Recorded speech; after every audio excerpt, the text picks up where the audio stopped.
好像这个世界上就是很神圣的事儿，一般来说都用一个小环代替。你看你结婚的时候戴个钻戒是吧？就是一生只能爱一个人。然后你戴上这个小环之后呢，就是一生只能生一个人。大家好，我是石岩我们家有一个小孩，就只有一个小孩。我跟我老公都是独生子女我们是有独生子女光荣证的人。就是我们要这个孩子的时候吧，当时就以为独生子女这个事儿必须得传承下去，所以当时要完这个孩子，直接就给他也办了一个独生子女光荣证然后做了一个节育手术，戴了一个小环儿跟大家解释一下，是节育不是绝育不是小猫小狗那个就是全切了嘛，他那没了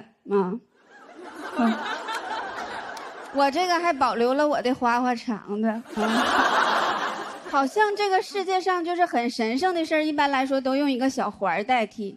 你看你结婚的时候戴个钻戒是吧？就是一生只能爱一个人。然后你戴上这个小环之后呢，就是一生只能生一个人。但是戴之前我确实是非常害怕，因为你不知道它是怎么操作的嘛。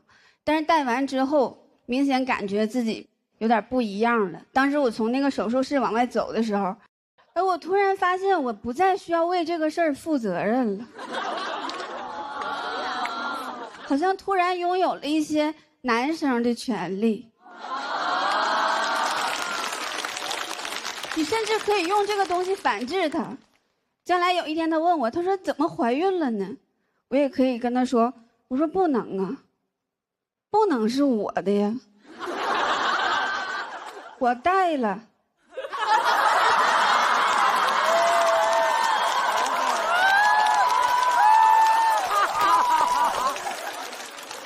当时医生就跟我说，他说这个东西能管10多年但是戴上没2年就开放3胎了。然后婆婆就跟我说，她说赶紧生吧生3个，生3个光荣。我说妈，这把能定下来不上把我都熬硬了。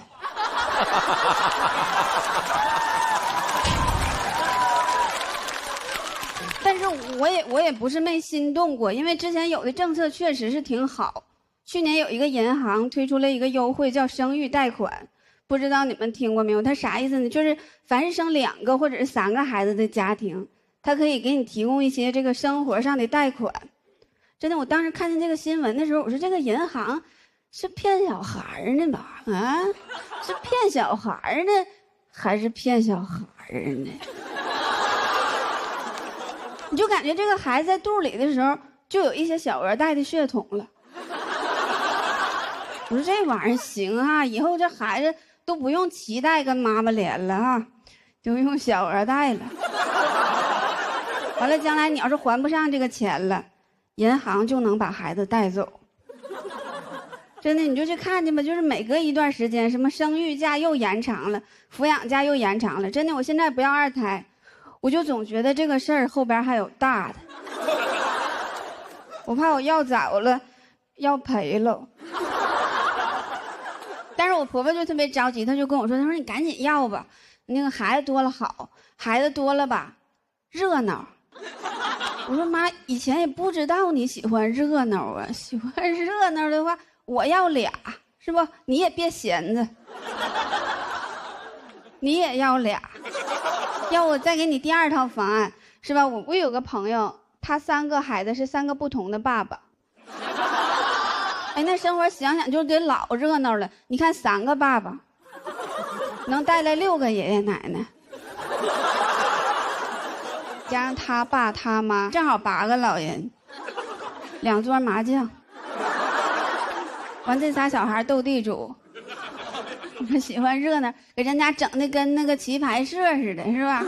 这家多热闹！天天回家一推开门，咱这棋牌社的名就叫老人与孩。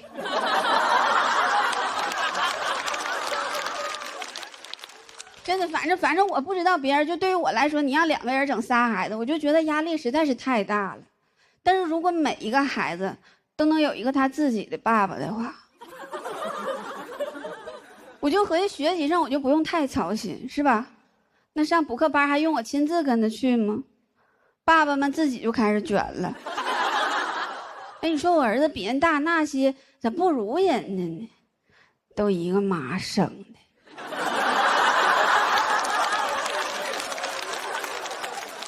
爹不行。反正就刚才都是闹玩的，就这个事儿，就是还是得看自己的情况，就一个也行。但是你觉得3个，你要是有精力照顾也挺好。反正我家里有一个，我是够呛了，现在都要命了。再来俩老公，我真照顾不过来了。反正真大岁数了，精力允许，法律也不允许了。讲到这儿吧，谢谢大家。大家好，我是大老王。哎，大家好。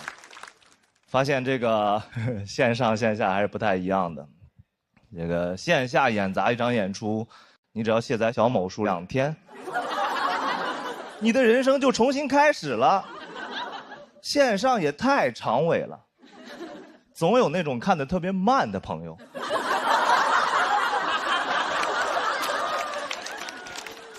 有那种最近才看到第2期的，给我发私信，说大老王，你是最棒的。我说不是，付航是最棒的，我是第32棒。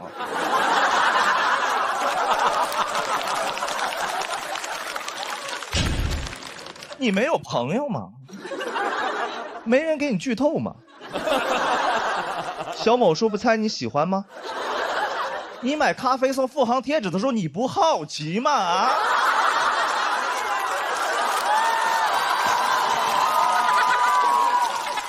啊？为什么不送大老王的贴纸呢？还有追着骂的，你知道吗？追着骂的说你太尬了，找个班上吧。什么逻辑，家人们？什么逻辑啊？脱口秀讲不好，工作就能干得好？你是不是对工作要求有点太低了？我工作能力更差呢，我干不了那个，才干的这个呀。我上班一些最基本的东西其实都干不好，早高峰都干不明白，早高峰有点太累了。我是觉得早高峰就是一天最累的工作，就不能先工作后早高峰吗？而且早高峰上没人开心，对吧？基本上是一天心情最差的时候。我说你叫什么早高峰啊？你就应该叫早低谷。早高峰没人开心，但换句话说哈，你要在早高峰看到人开心，你不害怕吗？整个地铁人，所有人都觉得有哥们来，当啷当当当当。早就接。你感觉他背着小书包就去炸单位了，你知道吗？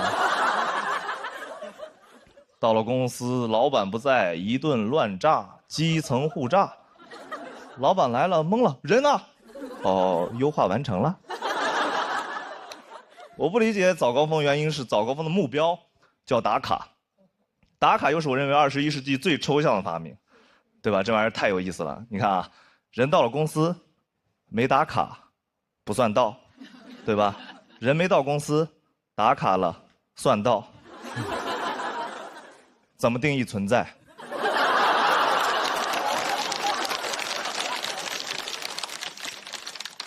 证明打卡就变成了一天最重要的事情。人就是活几个瞬间。我以前老板还跟我说过那种公司福利，说公司以后不打卡了，不打卡就更神奇了。不打卡你就不知道什么时候下班，不下班就没法定义什么叫加班，太妙了。忙了一天跟没来一样。我说哎呦，老板你可真好，为了给我们取消加班，把下班取消了。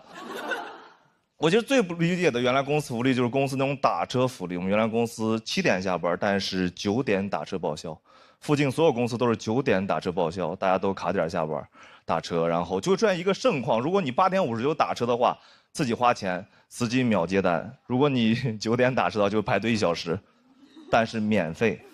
这就是我每天忙了一天以后要遇到那种最具体的问题，到底是省25块钱还是省3个小时？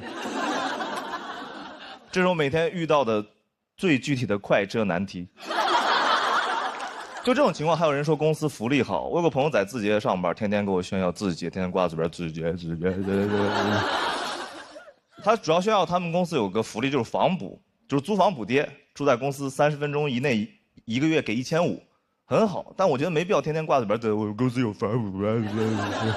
我说这玩意儿是挺好，但这玩意儿有这么厉害吗？你知道以前长工住地主家都免费吗？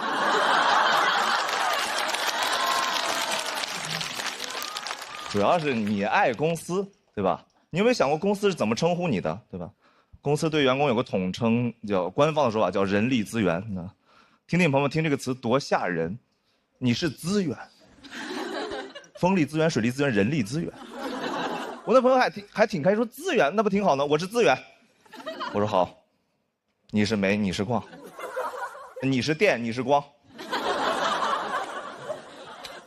你是唯一的神话，行了吧？啊？我觉得大家真的对公司的要求有点太低了。我前两天看新闻，毛泽东说要给外卖员交5险1金，所有评论都说是良心企业。我说真的吗？啊，要给员工交5险1金，那不是合法企业吗？我们之前对资本家要求太低了。哎呦，我们老板超好，都不违法。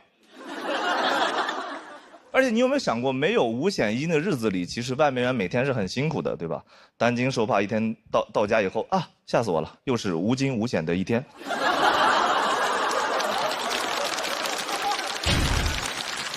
朋友们，我聊这些是因为我不上班，你能理解吧？我站着说话不腰疼，好吧？是。别听进去的，明天上班就疯了啊！大家不要上。别整好吧，不要。我能说这些是因为我从那里面出来了，我可以说这些。我在公司的话，能晚到半小时，我是一定会晚到半小时的，我是一定的。如果能有1500的房补，我是必须到手的。这就是我的英雄主义。这是我认为我的英雄主义，就是每个普通人的英雄主义，就是在你加班到每个普通人英雄主义，就是在你加班，就是在你熬夜加班到晚上9点以后，依然选择等公司打车下班。谢谢大家。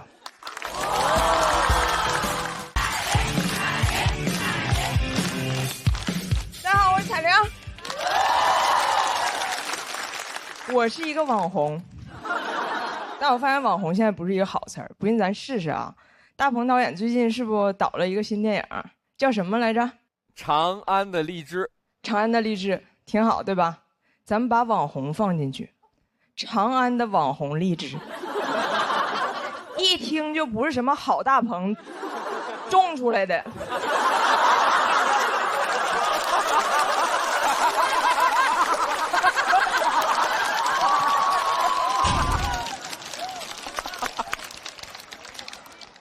但是我就是一个网红，所以每次我参加活动，主持人介绍我的时候，就会非常煞费苦心。张彩玲，大胖媳妇儿的媳妇儿，互联网超高人气女老铁。我心想，这还不如网红呢。还有一次更夸张，主持人说：“欢迎张彩玲，跨国家庭幽默短剧创始人。”我老公听完吓一跳，谁撞死人了？我说我撞死你汉语老师了。因为网红不好听，现在很多人管我们叫博主。博主就是你发的博，你是他的主人，你的职业叫博主。如果这么定义职场，那财务叫财主，全职带娃叫妈祖，东北公务员都叫关东煮。作为短视频博主，收获了非常多的点赞，所以现在很多人问我，彩玲短视频到底有没有流量密码？我今天说句掏心窝子的话啊，你别想那些歪门邪道，你就踏踏实实沉下心来，嫁个精神病。我妈第一次刷我视频，看还有这么多赞，非常不理解，她说咱国家年轻人是不是精神压力大呀？怎么专挑着精神病当网红呢？我说有的国家精神压力更大，还选精神病当总统呢。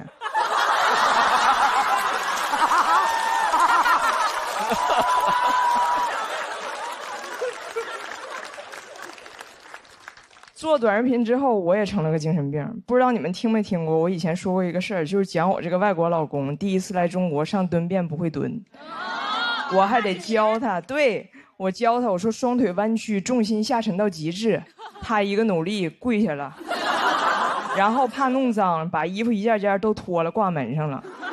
看着他这厕所上的一丝不挂啊，这要搁以前我早发火了，现在我想。早发早火了，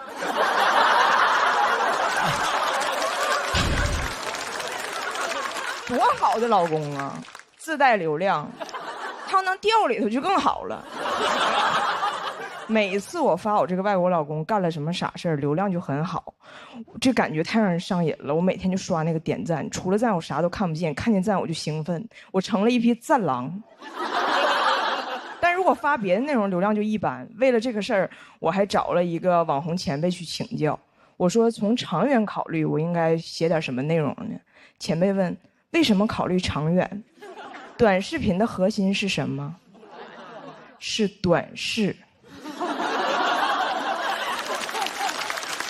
网红是什么？大家想听啥你就说啥，这叫网红。我说，那如果我就说我想说的，不管大家听不听呢？他说。那个叫网课。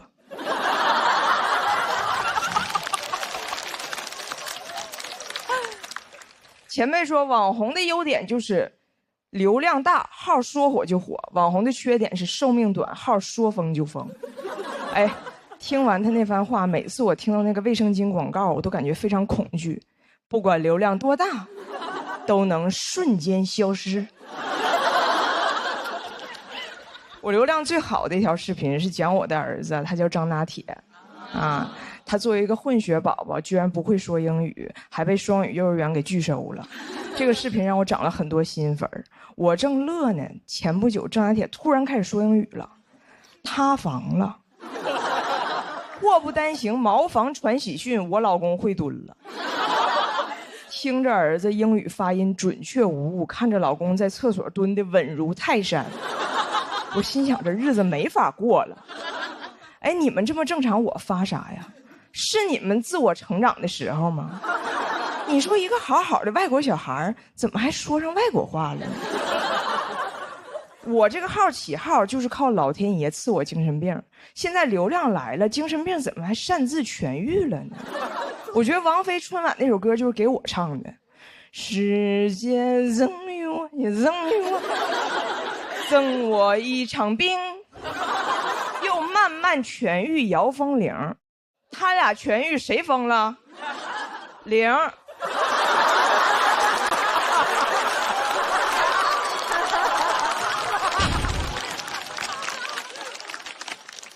我都没敢跟家里老人说我是网红，我爷是听邻居说的，问我啥叫网红啊？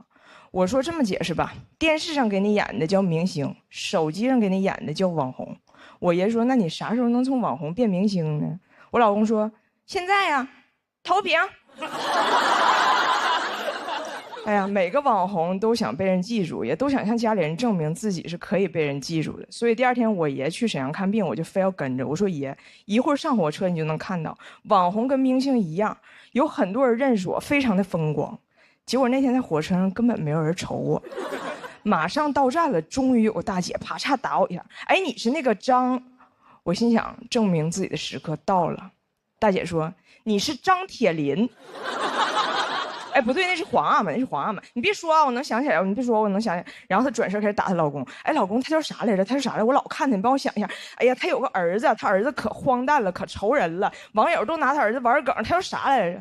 她老公说啊，我想起来了，想起来，他叫那个向太。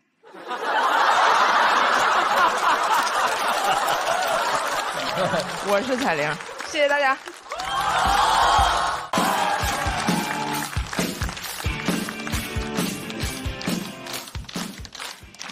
大家好，我叫段小川。哎，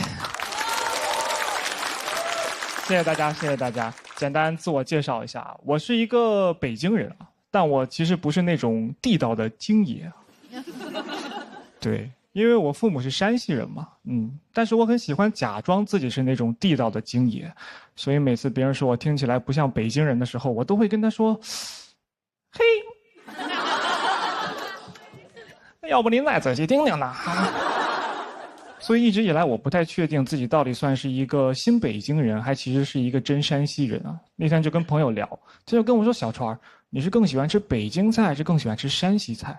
你更喜欢吃哪儿的菜，你就可以更理直气壮地说你是哪里人的。”我说：“我都不喜欢吃，我从小呢就只喜欢吃鸡翅。”他说：“那你是个新奥尔良人呐。”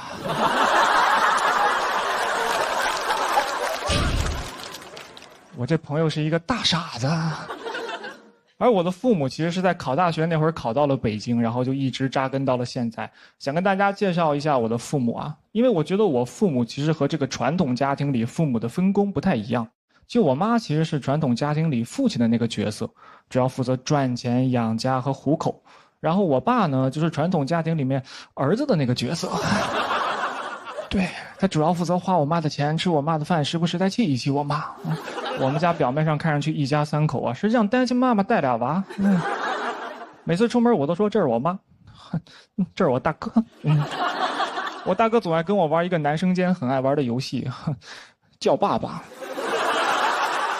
但我妈其实是在国企上班，我爸是老师啊，都不是什么暴利的行业。但是我爸就是会挣的比我妈少很多，时间长了你就感觉家里两个男的，哇，我跟我爸一个啃老一个啃老婆，他们都快退休了。我爸刚参加工作的时候是在一所排名倒数的高中教语文啊，30年过去了，我爸现在的工作呢是在一所排名倒数的高中教语文。30年过去了，他还在河东，莫欺少年穷。但我爸至死是少年呢。人别的老师教书那是桃李满天下，我爸教书那就是灵活就业，人员满天下。他虽然是教语文的，但这30年他从来没有辅导过我语文。小时候不懂事还挺生气的，你现在想想，这可能也是一种父爱的体现吧。相比我爸在他事业上的躺平跟不努力，我妈这些年真的很努力，也攒了不少钱。去年有一天，我妈就过来跟我说，她说：“儿子，我在北京给你买房了，写的你的名字。”我的反应也是这样，我说：“妈，哇！”当时嗡的一下，脑子里第一反应，我的天哪，我妈肯定是腐败了呀。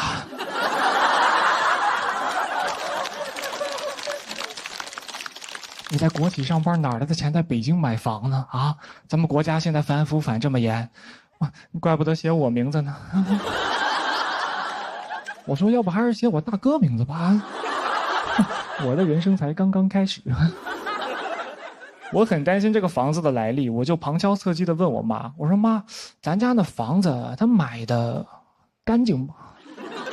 我妈说：“说啥呢，儿子？我这个找大师算过了，那片地特别干净啊。”我说：“妈，我问的不是家里面的风水，我问的是家里的流水啊。”然后我妈跟我解释，她其实是在2010年那会儿，管银行贷了100多万买了一套房子，前几年涨到700多给卖掉了，才买了这个新房子。我听完以后也大为震惊，我说：“妈，哇，你当年眼光这么好，怎么看上我爸的呢？”我妈说：“嗨，投资嘛，都有看走眼的时候呢。”所以我很感谢我妈。大家常说父爱如山嘛，但我真的觉得在很多家庭里面，母亲才是那座真正的高山。我真的很感谢我妈，让我在北京拥有了一个可以遮风避雨的地方。我现在甚至心态都发生了一些变化，你们知道吗？我之前一直觉得我可能就只是一个出生在北京的普通孩子哈，现在有了房之后，我觉得我就是一普通的我们北京孩子呀。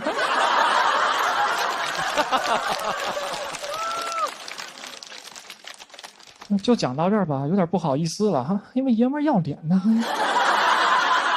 谢谢大家，我是郑小川。大家好，还有后面的朋友们，大家好。我是庞颖啊，我是一个辩手。我一个辩手为什么要来蹭脱口秀呢？因为奇葩说停办了。打辩论的问题啊，是特别难赚钱。我给你们举个例子，你们就明白了。我前一段时间参加了一个辩论赛，我的立场是：爱美对于女性来说是一种不自由。我站在舞台上振臂高呼，与其反思自己，不如指责结构。场下掌声雷动，就像现在一样。然后我就接不到美妆广告了。所以今天我借着脱口秀的舞台问一句：我现在爱美还来得及吗？而且我觉得吧，辩论的商业模式有问题。你看人家脱口秀多红火，又有线下的演出，又有这个进大剧场。我觉得辩论应该跟脱口秀多学习。所以呢，我就去问我的朋友，我说：哎，下班之后要不要跟我去大剧场看辩论呀？然后我朋友就跟我说：你看我像苏格拉底吗？我上了1天班了，什么正方对反方对，在我心里只有甲方对。就我辩论有了一点名气之后呢，我爸的那些狐朋狗友就开始在他耳边说3道4。我要是有闺女呀，我才不让她去打辩论，咄咄逼人，抛头露面，会嫁不出去。我说那好办啊，我娶一个进来不就得了吗？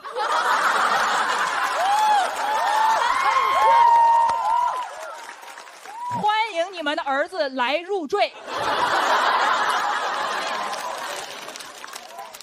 但是当着这些叔叔大爷啊，我什么都没说。不是我怂，因为听我反驳，那可是另外的价格。他们怎么老想把我嫁出去呢？每天就是嫁嫁嫁，我又不是一匹马。听见谁笑了没有？这是我的脱口秀小姐妹跟我说，一定要说一个谐音梗，歃血为盟，算是入圈了。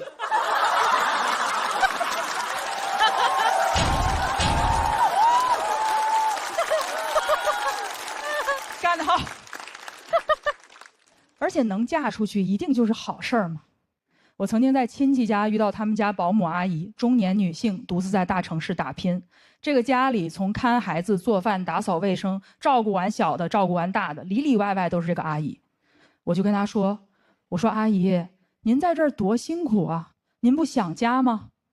阿姨说：“傻孩子，这些活儿阿姨在家也得做呀，还没人给钱。”我当时就想，人还是得有工作，我还是得上班，因为不但有工资呢，还有晋升途径。我就没听说过哪个妈妈从妈妈升为了资深妈妈、主管妈妈、大中华区总妈妈。所以其实这么多年我都在上班，当时录完《奇葩说》我就回归职场了。但是在我工作了这么多年之后呢，我发现现代职场其实跟传统婚姻非常非常的像。比如说以前结婚要改姓，现在入职要改名。以前改成张氏、王氏、屈臣氏，现在改成 Lisa、Sarah、Katusha。以前叫我们恪守妇道，放到职场里就是好的，收到。唯一不一样的呢，是以前生不出孩子要打入冷宫，现在是生完了孩子，公司会把你打入冷宫。时代呢，还是有一点进步的，现在是此处无声胜有声。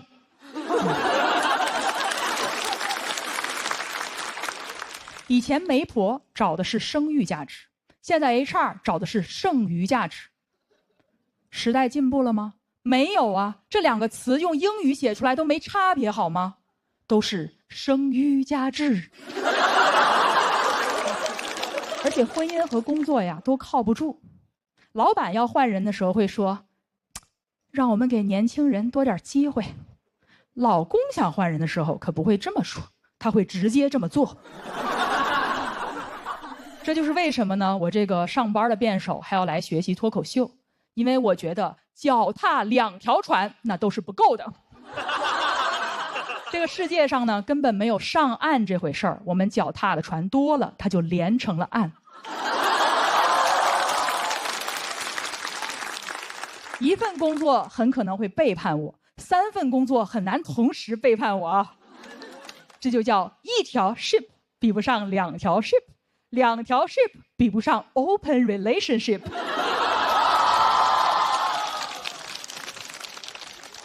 女人不能总围着老公和工作转，因为那叫公转。我现在专注自转。我想吃饭啊，现在我都不上桌，我就端个碗自转。我看到哪个桌上有饭呢，我就转到哪桌去吃。我今天吃到了脱口秀这碗饭，我觉得很好吃，希望大家多多支持我，让我多吃几口。谢谢大家。你们好，我叫徐指导。今年是我第一次参加节目。我来的时候选战队队长的时候，我选了一个我非常喜欢的演员当队长的第一志愿，就是刘洋教主。因为我很希望跟他能一起在那里并肩作战，并肩作战了15分钟，被打下去了。我本来想让队长好好领导我，我现在想办法捞块牌子捞队长啊。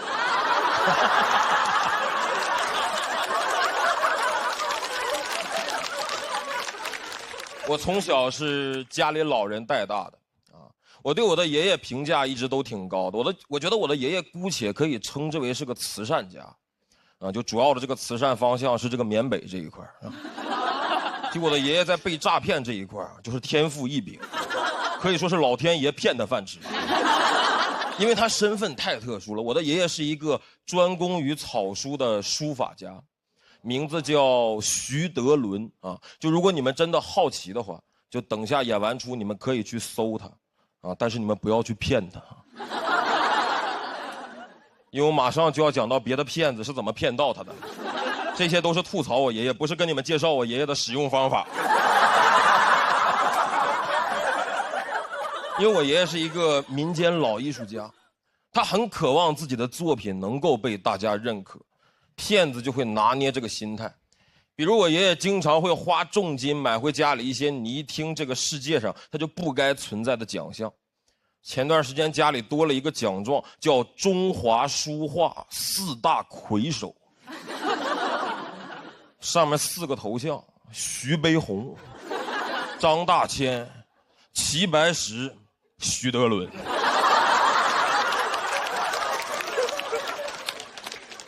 4个头像，就1个彩色的。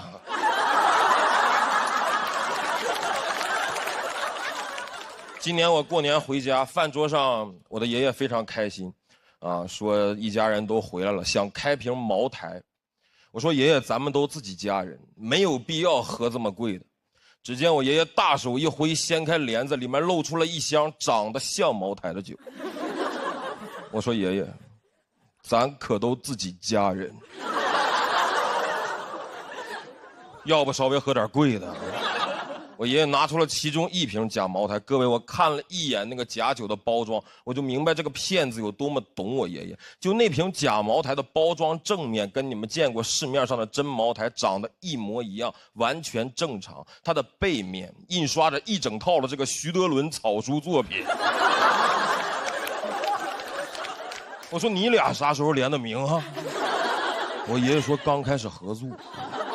主要是人家对爷爷这个草书作品的认可，这一箱酒茅台12瓶，人家卖我328。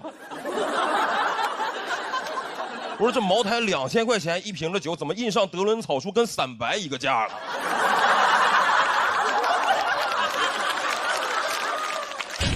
这是对你德伦草书怎样的认可啊？这德伦草书可太牛了，帮家人们把价格打下来了。我不想伤他的心，我还是陪他稍微喝了一杯。就朋友们，我平常也是喝过点白酒的，但我真没喝过假酒。假酒那个味道和口感，我当时尝了一口，我说怎么这个封面上这个草书它是渗进去了吗？茅台啊，我第一次喝出了墨香型。我爷爷还让我评价，他说孙子，你看爷爷这个草书在酒瓶子封面上写的怎么样？我说爷爷，从味道上来看，你写的绝对算是入木3分了。但是从内容上呢，我认为一个茅台品牌的酒啊，是不该允许你在上面写这个牧童遥指杏花村的。骗子是越来越猖獗。2023年，我的爷爷在老家接到一通电话，表达了对他书法作品的肯定，说希望我的爷爷可以交点报名费去北京写书法，要炒作他。于是我的爷爷，一个退休30年、一辈子生活在辽宁省的一个传统东北体制内老干部，在自己84周岁那年，毅然决然决定北漂。我说我是听说人这个73、84有那么2道坎儿啊，但我没想到84这道坎儿能迈得这么的宏伟。就徐德伦先生在他84岁要迈的这道坎儿叫山海关。我当时还在北京读研，毕业季正在找工作，不是很顺利。我刚失败了一家单位的面试，我回学校的路上，我爷爷还给我打电话说：“孙子，那个爷爷在北京找了个工作。”我说：“你春招比我还顺利呢。”那个你毕业先不要着急找房子啊，我准备上北京跟你合租。我从老家多带几瓶酒过来，咱俩天天下班一块喝。我说有点分不清哪句话更吓人了。我从来没想过这么个结局。我从辽宁省我考来北京大城市，我好不容易找了工作落下来，然后跟爷爷合租。这是不是太绝望了？在大城市跟爷爷合租，在大城市我白天不是已经当过孙子了吗？啊！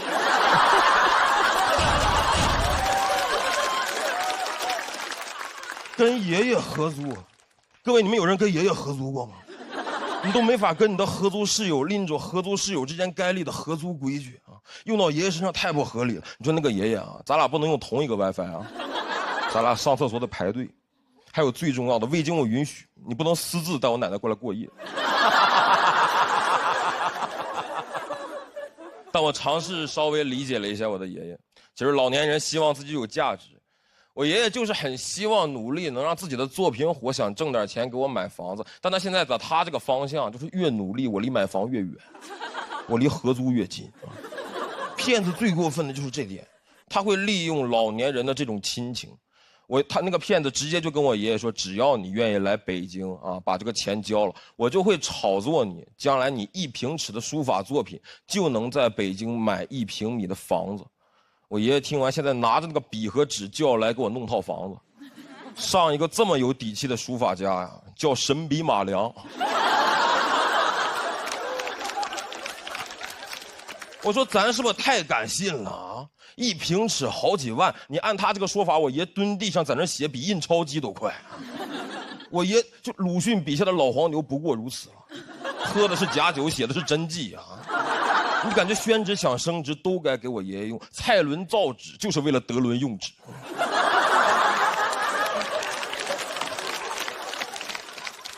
上周我跟我的爷爷说，我说有一个单口喜剧的节目找我，我下周准备去一趟上海，我准备带着你的名字上节目，争取咱爷俩起码火一个。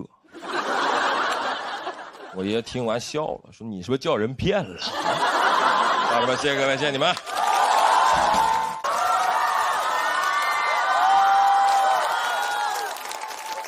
Hello， 大家好，我是杨宇。去年录完节目之后啊，我确实变化还挺多的。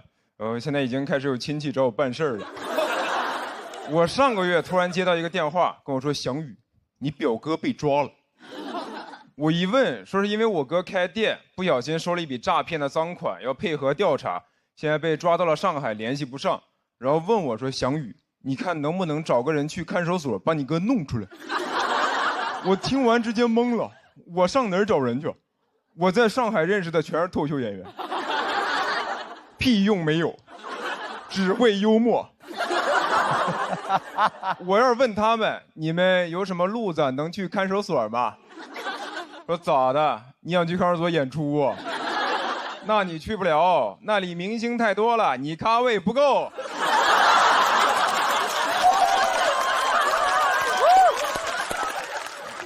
我实在不知道咋办，我就寻思帮我哥找个律师，但你也不知道上哪儿找，就打开了大众点评。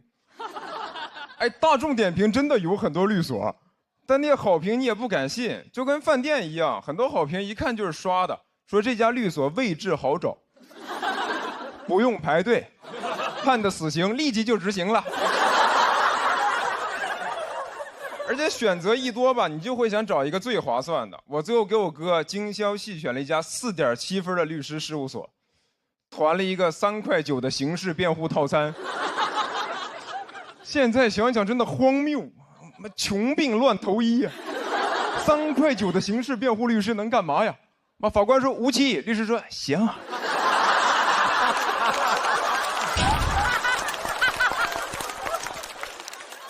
我哥在那儿，我到底犯什么罪了？贫穷。后来我哥当晚就放出来了，但这个事儿对我冲击特别大。就是我本来以为我能不用搞关系、找人情，靠自己就能生活下去，但其实我靠的就是啥事儿上网搜。你说亲戚问我翔宇，你在上海有人吗？我说我有人工智能，有问题找夸克。夸克 AI 超级框，啥都能回答，就是搜商高。亲戚说翔宇，你要不先搜搜怎么提高情商吧？其实从上大学开始，家里亲戚就会说，你出门在外，以后工作要靠人脉的，要多和那些比你厉害的人来往。但是比我厉害的人凭啥跟我来往？不都说人脉的本质是资源置换，人图我啥资源啊？图我网盘资源。我直接给爱奇艺 CEO 发私信，我有影视资源要跟你置换，我拉你进资源群，你让我进娱乐圈，感兴趣出来吃个饭，我还有海底捞大学生优惠。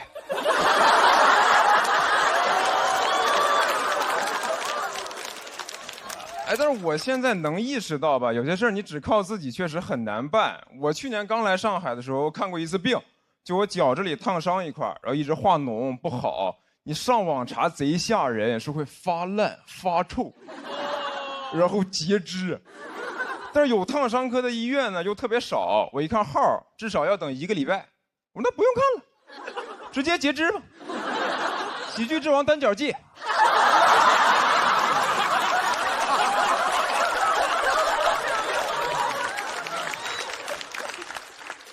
然后我找了半天，发现唯一能挂到的就只有那个特需门诊。他的意思就是你不用排队了，但是同样的医生，你直接挂50，特需门诊1000。我说，哎，这怎么医院还有迪士尼速通卡呢？我要不还是排队吧。我就发现人在财力有限的情况下，你哪怕是看病，也会下意识考虑性价比，就真的要钱不要命。身体的事儿不着急，啊，不就是排队排到死吗？至少能玩上1个项目吧，啊，飞越太平间。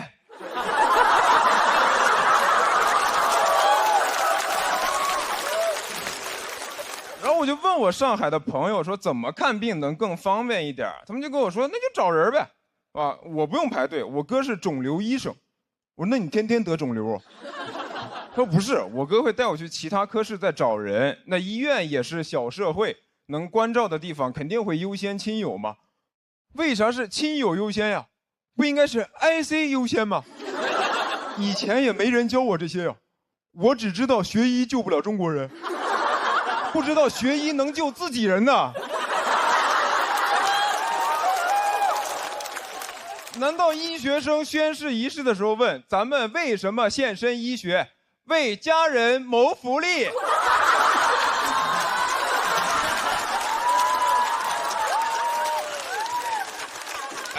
我说实话，我也不怕你们笑话，就是我以前觉得我不想搞关系，是因为从哲学上讲啊，就是人想要公平，那我自己也得先做到吧。那这样我就算过得再差，但我至少是个好人吧。但我现在觉得这不就是精神胜利法吗？就啥都没有，但是贼有态度。因为你现在想要过得好，你要么就有关系，要么就有钱，但我就是2样都没有，空有一身正气。但是嘴硬，我没钱，也没关系，都没事儿，好人一生平安。谢谢你们，我是翔宇。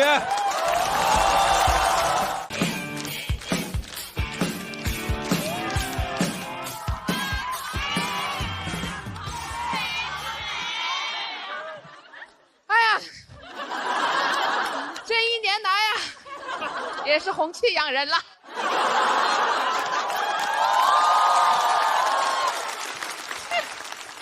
确实啊，今年又来了。我在去年的节目当中呢，就是表现出色。这个不是我自己说的，是我问了 AI。去年我上完节目之后呢，好多人夸我，还有人跟我说什么女孩子是世界上最美好的生物，女孩子都香香软软。我个人不太喜欢这种说法啊，因为我觉得我们女孩子是各种各样的，为什么一定要香香软软的，对吧？对啊，我们又不是什么法式小面包。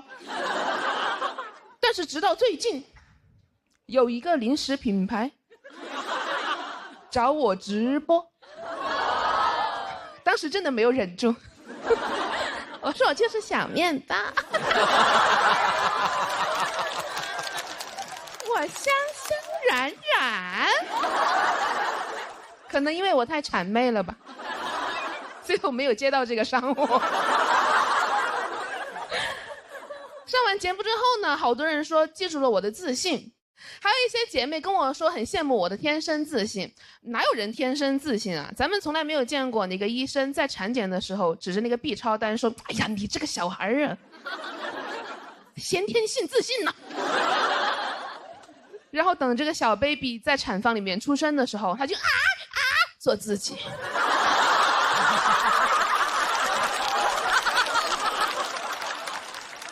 我是从小到大都很胖的，所以我不是天生自信，我就是天生胃口很好。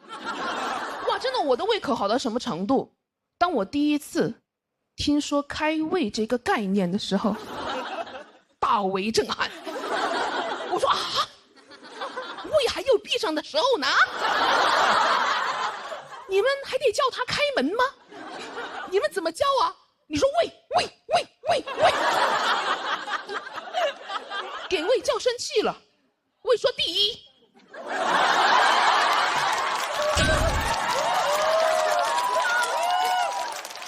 谢谢你们喜欢这个梗啊，这个确实是我今年写书最喜欢的一个梗啊，没有任何原因，就是荒谬啊。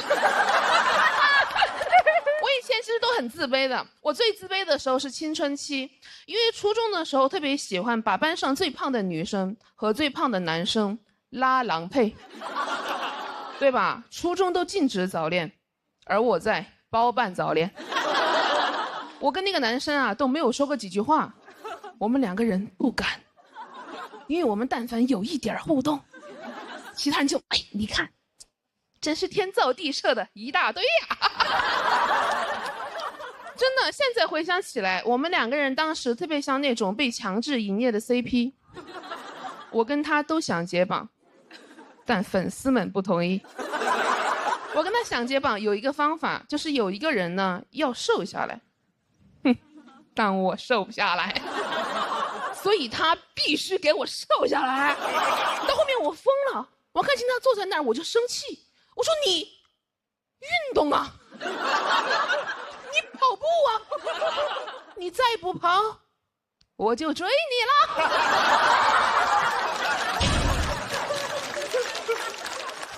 你不跑我就追你了。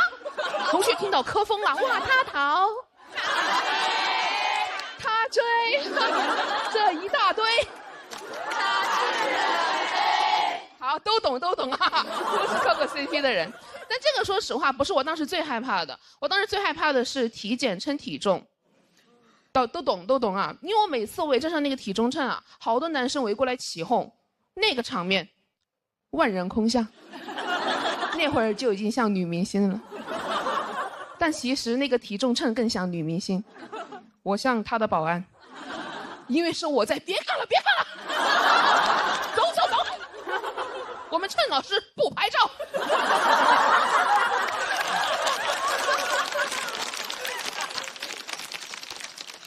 这就是我的青春，所以我当时真的看不了一点青春片，因为你们那些女主角啊，要么天生大美女，要么丑小鸭逆袭，一个能代入的都没有啊。你们看过《初恋这件小事》吧？对吧？它讲的就是女主为了男主一路逆袭的故事，但你们可能忘记了，女主角有一个胖胖的闺蜜，她也有自己的 crush。我当时带入她看了半天，结果看到她一直在帮女主追男主，我真是恨铁不成钢。我说小胖龟呀，你就没有自己的男人要操心吗？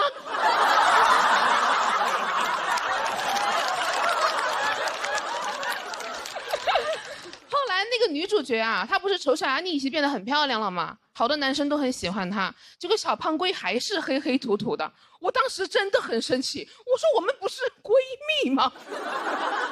你美白不叫我，学化妆不叫我，哦，吃饭你倒是叫我了。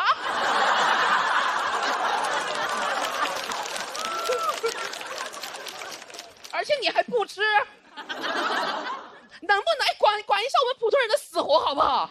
哎，能不能给我们普通人拍一个青春片啊？真的，能不能至少给我们造个梦，对吧？如果让我拍，我就拍里面那个女主角，她也胖胖的，什么都没有，但她就是很自信，因为她身边的人都很正常友好。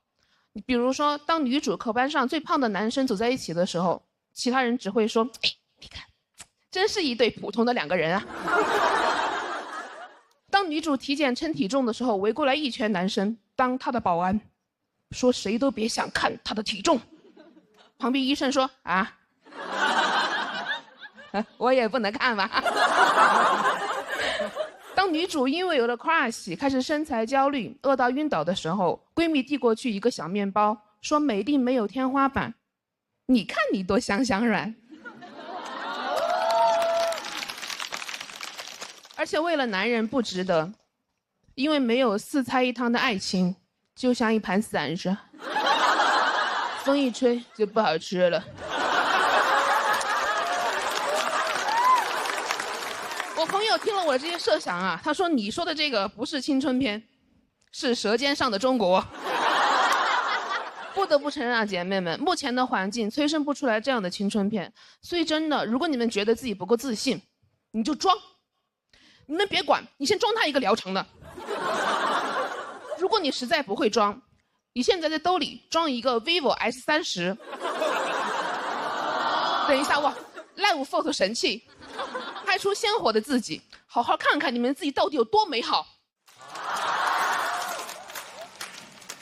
事实证明，谄媚是可以接到商务的。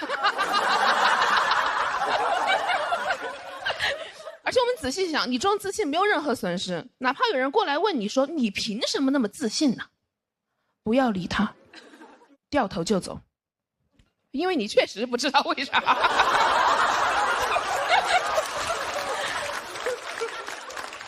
就像我也不知道以前为什么要自卑一样。谢谢你们。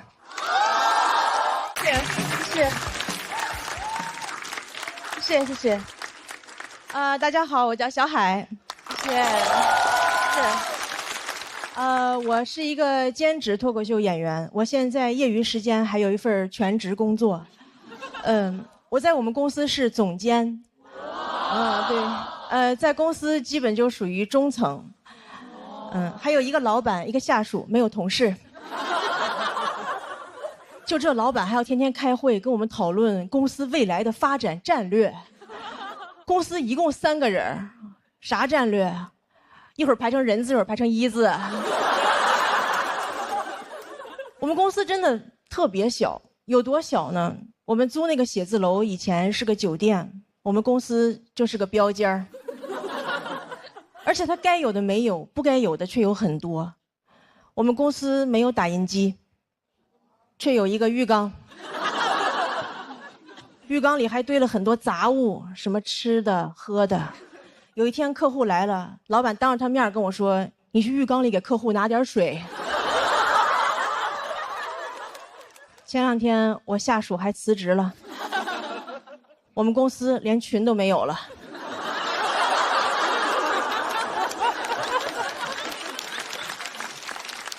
现在经常有人问我：“你说脱口秀不怕老板知道吗？”我不怕，因为你看我有2份工作，我们老板有4份。一个公司2个人6份工作，我们公司就业率300%。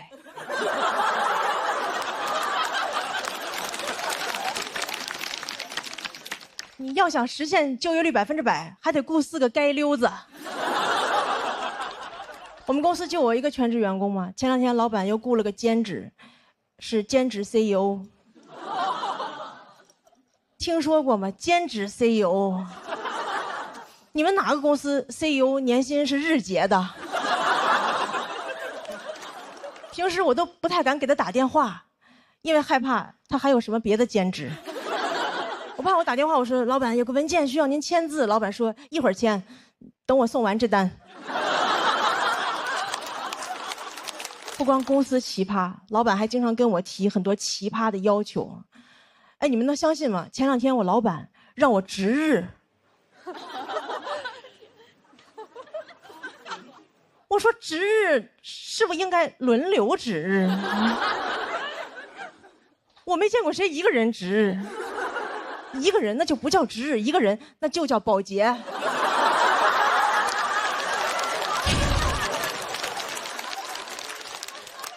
我现在都害怕，我以后去面试，人家问我有什么工作经验，我说打扫过标间儿。就经常跟我提很多奇葩的要求。前2天又跟我说，你以后每个月要读一本书。哎，你们发现没有？老板只有在这种没有用的事上跟你提的要求才特别清晰。正经工作上的事根本就说不清到底让你干啥。你看，每个月读一本书，非常清晰可量化。然后一到工作就跟你说，把这个弄一下。把这个弄一下啊！朋友们，你真的很难听到人类说一句话，主谓宾都不知道是啥。把这个弄一下，谁弄一下？把哪个弄一下？什么叫弄一下啊？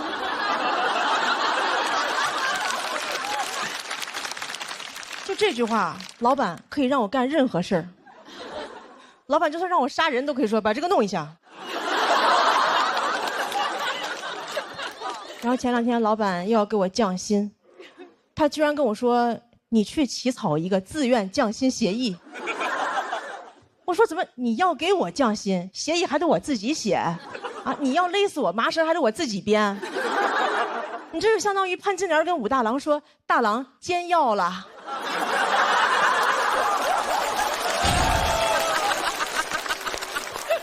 而且什么叫自愿降薪啊？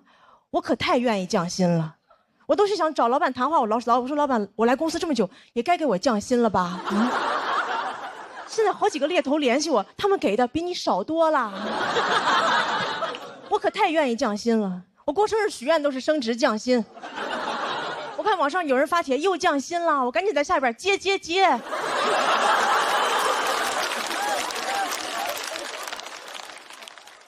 然后前2天老板又要给我降薪，这一次他居然要给我转成兼职。我说我不缺兼职。然后他跟我说了一句话，我才知道什么是真正的霸道总裁。他跟我说，虽然我给你转成了兼职，但我希望你不要有别的工作。我说怎么，您还要给共享单车上锁啊？不过降薪也有一个好处，我发现老板跟我说话都客气了很多。以前老板就是跟我说你这个不行，现在跟我说你这个不行哈。我说那不行的话，那你把这个弄一下。哎呀，但是我也没有其他的办法。老板给我降薪，我就只能把老板写成段子；老板给我降薪，我就给你们带来欢笑，这就是降本增效。谢谢大家，我是小海，谢谢大家。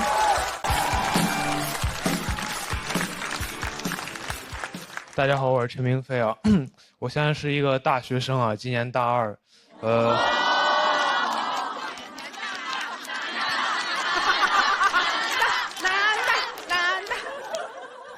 现在心情怎么说呢？就是马上有期末考试了。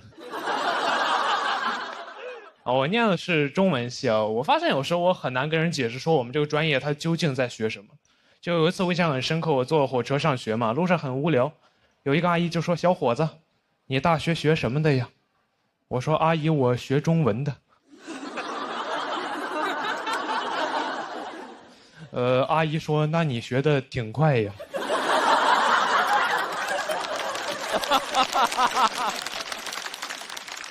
我说：“阿姨，我是中国人啊。”我在我们专业，说实话，待的没有说特别适应啊，因为我们专业是一个就是女生比较多、男生比较少的一个专业。我记得有一次我参加学校举行那种跳长绳比赛，进了我们队的微信群，发现就好像只有我一个男生。那天体委在群里说的是老婆们集合了。我说这儿还有一个人类呢。TV 可能没反应过来啊，说别人都没意见，怎么就你有意见？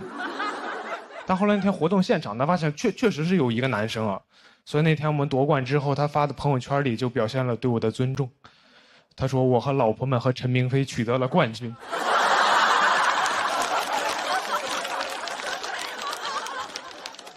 感觉我像他们养的一条狗。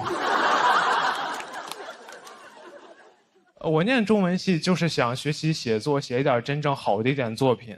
但上了大学之后，老师跟我说，一个作家想写出那种真正好的作品，应该要先过30-40年苦日子。我说这是不是有点太久了？哎，你说我万一好不容易熬了20多年苦日子，然后突然死了，那我这辈子不全是苦日子吗？就你不要跟我提什么卧薪尝胆的勾践，我知道这个听着很励志，但我觉得他励志就是因为勾践当年成功。他要是尝了3年胆被夫差灭国，那他在历史上就是一个沉迷尝胆。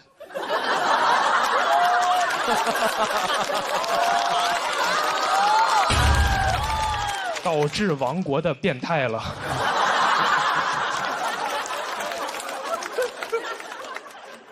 不过我还是一个比较实际的人啊，我也焦虑过，说我真正能写出好作品之前怎么赚钱养活自己。我甚至考虑过转专业，但我后来转念一想，自己在老家有一群爱看霸道总裁爱上我的朋友，我心想这群傻帽的钱哥们还是能挣的。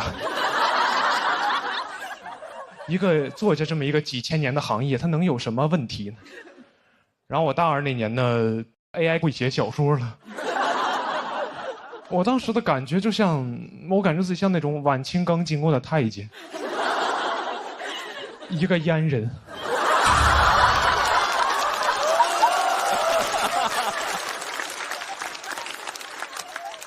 就是我准备工作刚做完，发现行业消失了。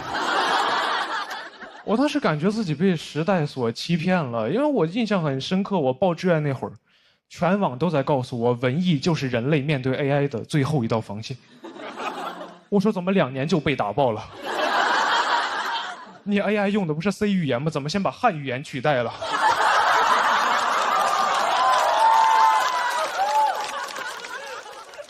你这个 C 该不会是 Chinese 的意思吧？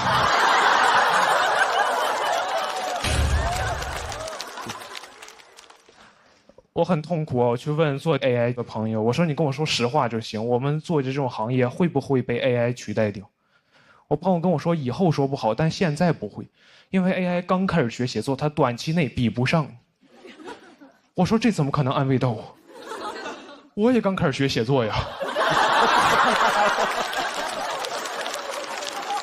我跟 AI 同时开始，你猜我俩谁学得快一点？该不会是我吧？很难受啊！我去年年底参加了一个大学生的短诗创作比赛，发现有个赛道已经叫 AI 赛道了，要求我们的作品展现出那种人机协同的美感。我说人机协同，我小时候不是管这玩意儿叫作弊吗？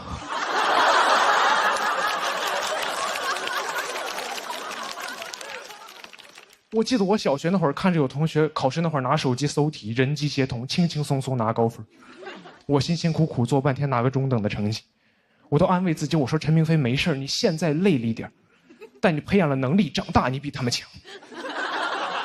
长大发现人机协同才是真正的能力，就感觉像另外一个版本的卧薪尝胆，就是勾践尝了3年胆，发现夫差让别人消灭了。人轻松了，苦白吃了，在历史上还是一个沉迷尝胆的变态。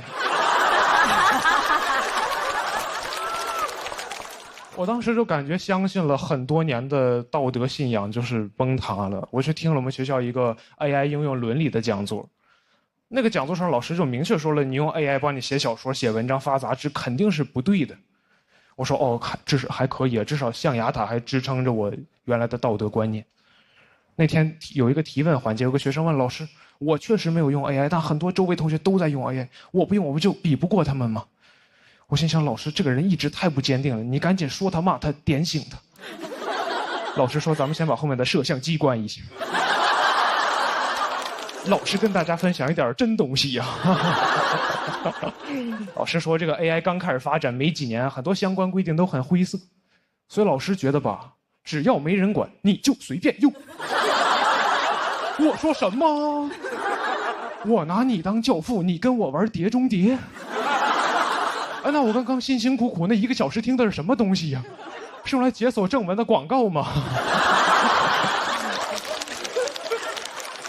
我那天明白了一个道理啊，我感觉就是伦理道德这个东西啊，它就很像摄像机，它能约束人性的丑恶，但也能关。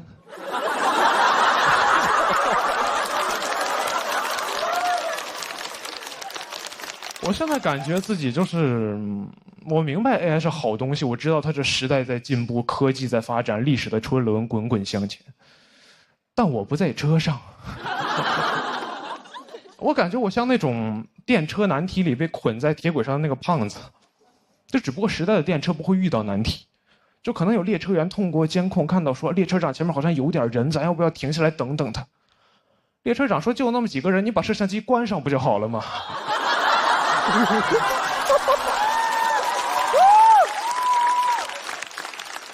就看着那个车越开越近，我旁边的朋友就会问陈明飞，咱们现在怎么办？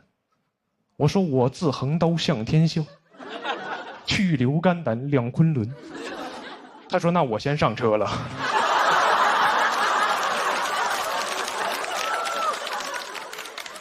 人越来越少，我看着电车过来，我也很害怕。我就躺在那儿，我说等等，这儿还有个人类呢。他说别人都没意见，怎么就你有意见？谢谢大家。好，大家好，我是二维码啊。我有一个儿子，5岁了，最近不太喜欢他，因为他非常的肥胖，咱也不知道为什么。啊，你们挺道德感挺差，你们啊。哎，我这样想啊，朋友们，不是我胖，我儿子就活该得胖。我胖是因为我有不良的饮食习惯，而我对我儿子的饲养非常的科学。他上幼儿园之后就住在我妈家，周一早上起来，我妈给他做好了早饭，他吃完了早饭送去了幼儿园，我就知道了这个人呐得吃早饭。到我单独带他，我就带他出去吃早饭，我每次都确保他吃的一口都再也吃不进去了，把他送进幼儿。哎，我觉得我是一个就是有责任感的父亲。我这样做2年多的时间，最近他上幼儿园大班了，我偶然的得知他们幼儿园呀有早饭。我说完了，你知道你做的多可怕的事情吗？当一个人从3岁开始每天吃了早饭就去幼儿园，到了幼儿园就吃早饭，就会在他脑海中种下一个坚定看法，说这个人呢就得吃2顿早饭。当你有了一个儿子，你就会发现事儿太多。那天我回家，我发现我儿子在幼儿园让人打了一顿，这是很多男人不能接受的事情，这是他们人生的底线，但是我可以接受，因为我觉得我儿子嘛，他毕竟不是我本人。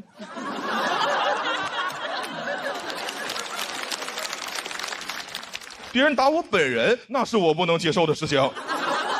但打我的儿子，对我来说只不过是一个令我难以接受的事情。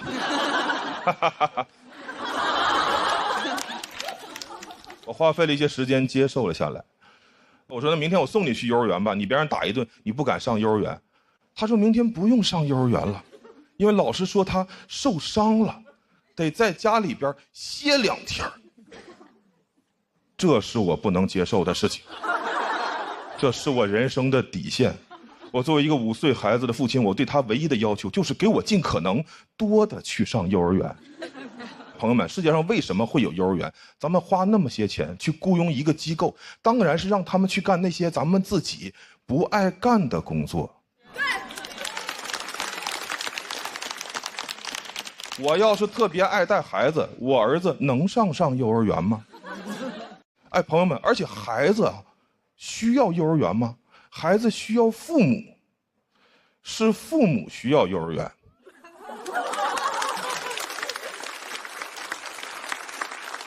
现在幼儿园太膨胀了，没事就给你打电话，来个电话说冯先生，您儿子在我们幼儿园有点流鼻涕了。我说那回家就不流了呀。哎，我想不通啊，幼儿园为什么会觉得我就急需一个流鼻涕的孩子呢？我要是能选择，我会让我儿子把他一辈子的鼻涕都给我留在幼儿园。晚上回家的时候，还给我一个鼻腔干燥的儿子。在其他的消费活动中，商户是不敢对咱们如此无礼的。我送一件衣服去干洗，他不可能洗吧洗吧给我打电话说：“冯先生，您这个衣服洗呀洗呀，丢颗扣子，你快拿回去吧，再洗就没有扣子了啊！”不可能，他得把我的扣子找到缝回衣服上，洗好了我拿家来，这是他们收了钱应该提供的服务。幼儿园也是一样，我理想中的情况是幼儿园给我打电话说：“冯先生，您儿子在我们幼儿园有点流鼻涕了。”我说好。那如果我儿子下午的时候止住了鼻涕，他晚上就能回家。如果他下午没有止住，您就得给我一直带。幼儿园那边都麻爪了，说什么？您儿子流鼻涕流得很严重，我说我送去时候可不流啊。我送去时候是一个好孩子，是你把他玩坏的，你就要负责修理。幼儿园那边还想狡辩，我直接就把电话一按，电话卡拿出来掰了，家里边房子一卖，让幼儿园再也无法得到我的音讯。园长这几年得带着我儿子求医问药，把他恢复正常了。同样的是，就同时间，我在我自己家小区楼下吃完了晚饭，拉着我女儿的手，饭后散步，会偶遇同小区的家长，他们会问我说：“哎，冯先生，您儿子呢？”我说：“我呀，没有这个东西。”谢谢大家，讲到这儿，谢谢大家，我是二维码。大家好，我叫贾德玉，我现在在读博，我在新加坡读博读了很多年，现在已经是第6年了。6年的时间全部投入在一个项目上，最后论文能不能发表也不知道，就感觉读博真的很像赌博。建议大家不要轻易去东南亚做任何事情，校园区域也是一种园区。我的专业是人工智能，就爱听这一声。人工智能和人的智能不一样，因为人工是 man made， 而人是 woman made。我妈妈不知道我每天在干什么，我就给她解释嘛。人工智能的其中一个方向是教人工智能学人，并且在一些场景下装人。说完我也觉得挺困惑的，我们人类不是可以直接造人吗？为什么还要先造一个人工智能，再让它装人？人造人不如人造人造人工人。我妈也不理解，她说你读博读了这么多年，就是为了造一个假人。你要是去造人，1年就出来了。